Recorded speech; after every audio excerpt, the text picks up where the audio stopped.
people who are going out there to like exercise their constitutional rights are doing it in a way that's orderly and have access to food and have access to healthcare and have access to legal aid, because it's much harder, I think, for a structured protest, you know, to change course. And that was the logic behind us coming in and saying we're going to help support like the cause that we're currently fighting for.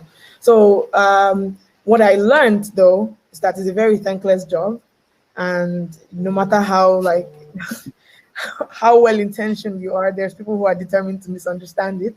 So you have to not care what people have to say and just focus on doing the right thing. And the second thing is that like staying on message is very important, right?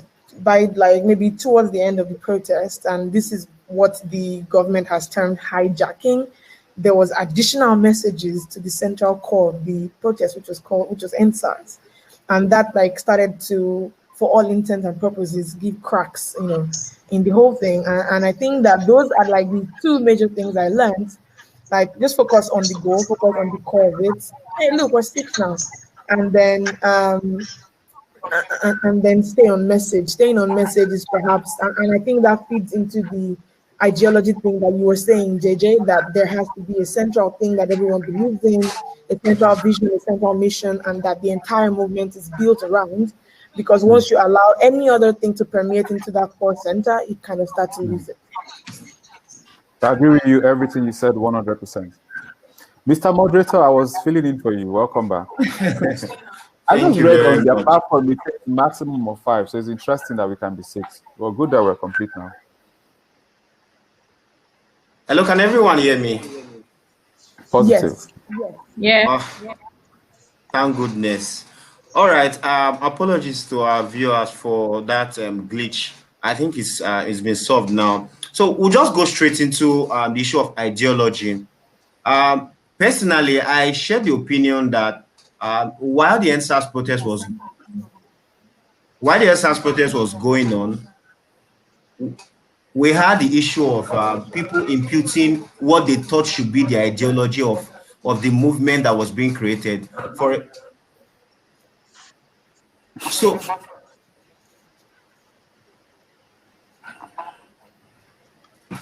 Hello? We can hear you. Okay, so I shared.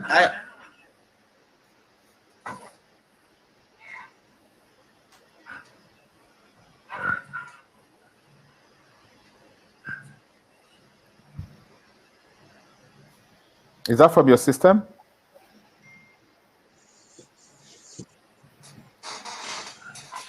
Hello, can you hear me now? Yes, we can hear you. I can hear echo.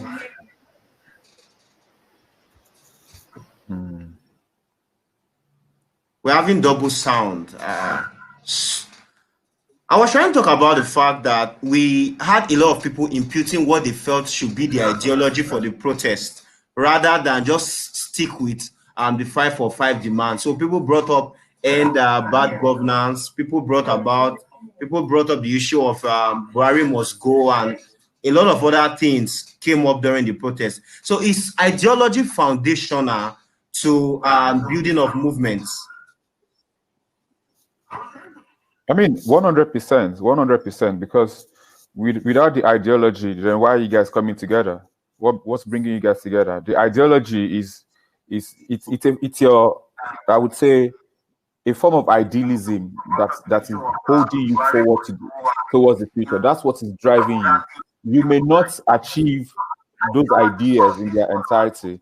You may not even achieve them in the time frame that you set out to achieve them, but they are the things that hold you together. And before you came on, Odunayo really landed it 100%, in the sense that one of the reasons why we had the cracks and the challenges we had was because, of course, initially there was no ideology for NSAS, because it was just a spontaneous thing. It was a regular, conventional, an opportunity. People found something and they started protesting. But what happens, based on my experience with Occupy Nigeria, and which is what Damilola also expressed, when you have something, you get to learn from it.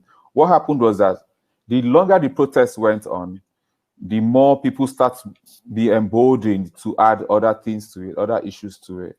And that again has its good sides, but more often than not, the bad sides outweigh the good sides, because it then means that everybody's going in different directions. It then means that there are different agenda. It then means that the center cannot hold. It then means that then anything can happen and anything is possible. So ideology definitely is central.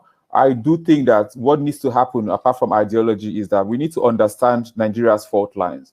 One of the reasons why NSAS, for instance, really galvanized everyone, it was a consensus at the beginning, it was because whether ethnic differences, whether religious differences, whether social differences, NSAS and end police brutality brought everyone together on the table.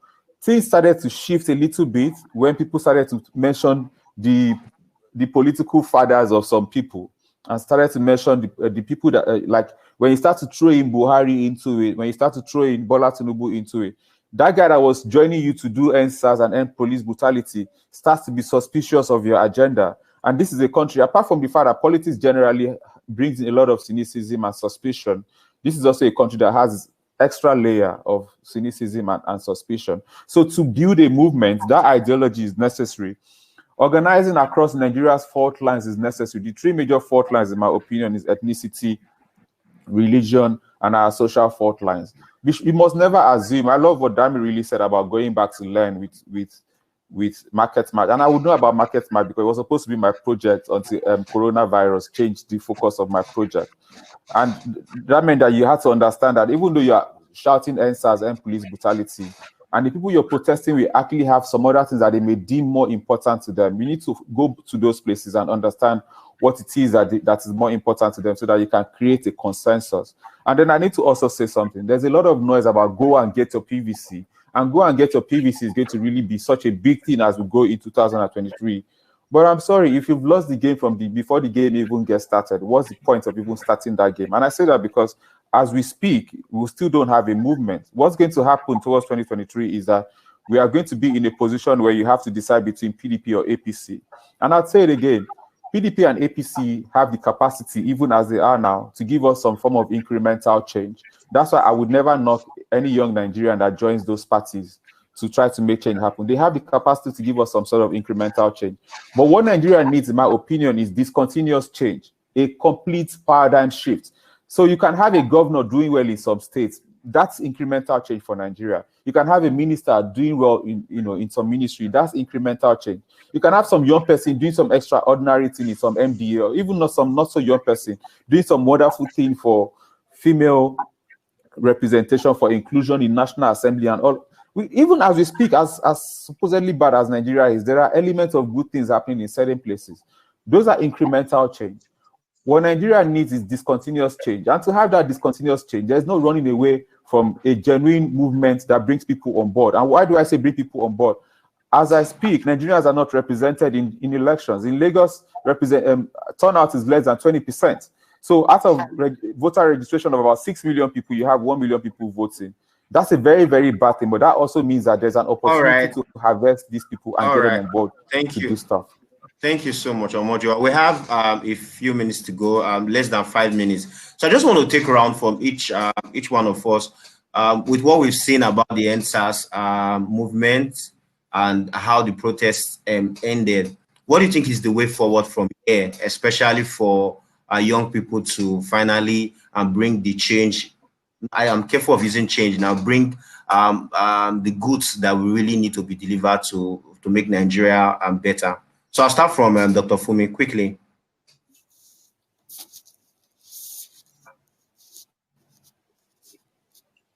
Hello, Dr. Funmi.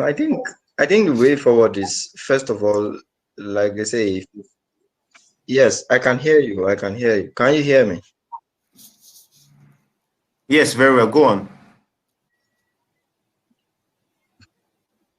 Okay, so I think the way forward is to, first of all, take a bit of a breather and analyze how the protest went and the current situation with the protest, and then see what the lessons are, and then see what we can make of that.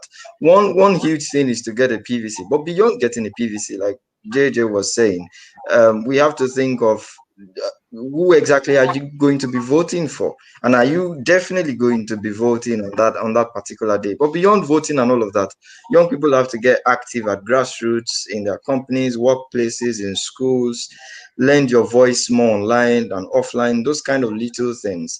But beyond all of that, we actually have to sit down and then look back at the whole EndSARS thing from start to the current state that we are, and then assess and analyze the whole thing. I think Thank that's a you good very idea much. of working out a way forward. Yeah. Thank you very much. Quickly, Damilola, in 30 seconds. It's 3 o'clock. So it's hard for me to be able to sort of like give a recommendation for what next. Because tracing the journey from how it started and how a lot of the things that have happened so organically, it's very hard to be able to predict what will be the most appropriate step next. But I would think that there is nothing in life, whether it's movement building, whatever it is, that can continue without strategy.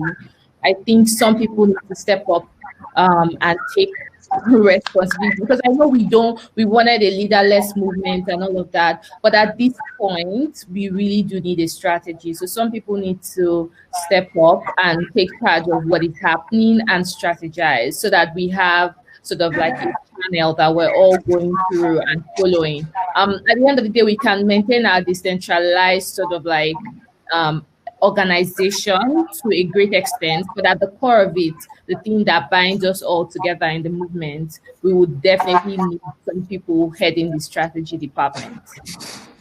Thank you very much. That was powerful. Odunayo, what do you think? 30 seconds. I think we The way forward. Everyone needs to buy into a core central ideology. What do we want to see?